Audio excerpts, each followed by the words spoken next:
But joining us this morning to talk about hearing loss and what you can do if you're suffering from hearing loss is the Managing Director of Clarisound Professional Hearing Care, Kieran McCary. Good morning, Kieran. Good morning. Welcome to the Breakfast Show.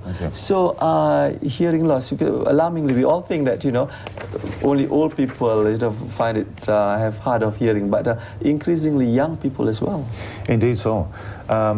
Actually, the figures that you've just given will let people know that hearing loss is much more prevalent than people realise. There's a lot of misunderstanding and a lot of ignorance of the fact that hearing loss is so prevalent amongst society.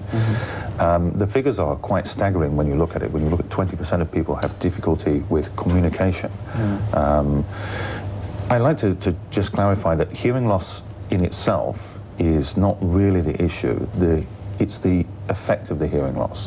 What it does is it impairs people's ability to communicate and therefore it impacts on their quality of lives. Right. So actually, what we're talking about is not just 20% of Malaysians having a hearing loss, we're talking about 20% of Malaysians having their quality of life affected by something that could or should be dealt with and perhaps treatable. Okay. In terms of the incidence of hearing loss amongst younger people, it is increasing. There has been studies conducted all over the world to show that the increased use of iPods, MP3 players and exposure to loud music is indeed causing noise-induced hearing loss. The commonest cause of hearing loss is old age, a condition known as presbyocusis, which so is we can't help it. All of us will eventually lose our hearing. It doesn't happen to everybody, but by the time people reach the age of 60, it affects 30% of the population.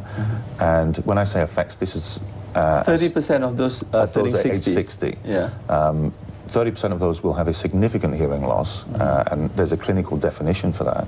By the time people reach the age of 80, it rises to 50%. Right. So it affects a huge swathe of the population. Generally speaking, it starts to affect people by the time they're in their mid-40s to mid-50s, but it's a very slow, gradual process of deterioration. So people don't realise they have the problem. Yeah, either that or they choose to ignore it, or they're unsure what to do. Very often this is the case, and I'm sure there are people out there that are living with people with a hearing impairment that feel the frustration that comes when people do ignore it.